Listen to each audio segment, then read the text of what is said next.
Pretty soon it will be seen as a luxury, as people won't be able to afford electricity with the ever-increasing hikes brought by power utility Eskom. Corruption and maladministration has seen Eskom take a fall and battle to rebuild capacity to keep the lights on. Energy analyst Clyde Mallinson joins me now to discuss these hikes along with the impact on those affected by it. Thank you so much for your time this evening, Clyde. I want us to speak about the proposed tariff increases and how it's way above inflation, and those consuming electricity are just expected to go with it.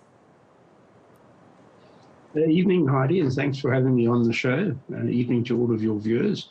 Yes, it's quite clear that the poor in South Africa, the industries, people relying on an economic recovery, no one can afford a 20.5% increase in the electricity tariff, and yet Eskom seems to need that amount of money to keep itself going and to be able to pay off the big loans that it's racked up over the last decade or so. So it would appear that there's a unsolvable impasse at the moment.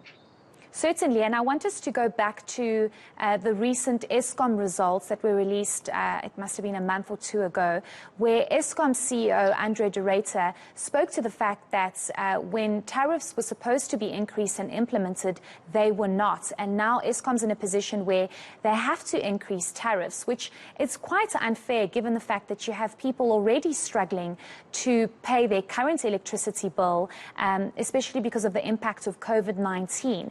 How do you propose Eskom handles this? Because people are saying, well, we can't afford to pay this, and then you also have defaulting customers because they are just not in a position to take on a 20.5% tariff increase.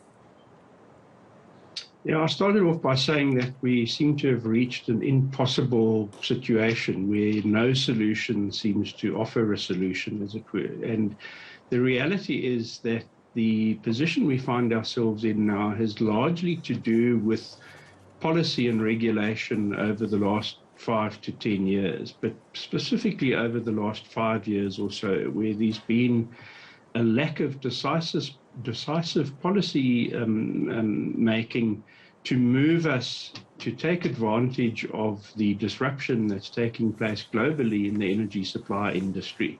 And that disruption is the rapid reduction in cost in renewable energy and storage. And in South Africa, we have some of the best resources to take advantage of this disruption that's playing itself out in the industry. And we're not doing so at the speed that we need to do so. So one of my solutions is that National Treasury should put an equity injection into Eskom to get rid of that loan or that debt that Eskom owes, and then the ball should be firmly placed at the foot of the department responsible for policy going forward. And if we get the right policies, Eskom will be able to actually get a return on that 400 billion rand that it needs to inject into Eskom over the next decade or so. Clyde, I don't think many people would be happy with you saying National Treasury should inject money into Eskom, because I think that's all that's been happening, where you have Eskom being granted bailout after bailout, government guarantee after government guarantee. What would you propose be another solution for Eskom to try and not have such a high tariff increase? I mean, if you look at 20.5%, that's very high, and we do know that in the next couple of years they're planning to increase tariffs, I think, if I'm not mistaken, to over 15%. So each year it's a very high number, way above inflation. Yeah, so my notion of this bailout that I'm talking about is not akin to the bailouts that we've had in the past. This is a bailout that is contingent on policy changes being made, and if we make the correct policy changes, Eskom gets rid of the debt albatross around its neck, and the whole country takes on the challenge of building out a new energy supply industry in South Africa.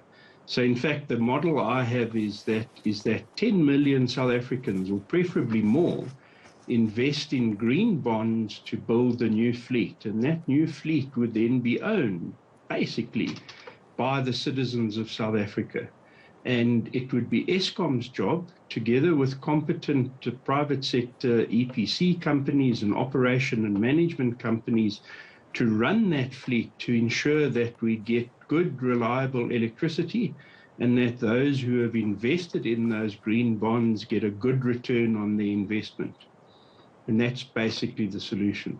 Well, hopefully Eskom's watching and they take on all these options and ideas, because I can tell you now we're going to have a lot of defaulting customers, and the big issue around Soweto, where you have people not paying for electricity. So hopefully there's a solution to all of this and we are not paying a 20.5% tariff increase in electricity. Thank you so much for your insight and ideas. That's energy analyst Clyde Mallinson.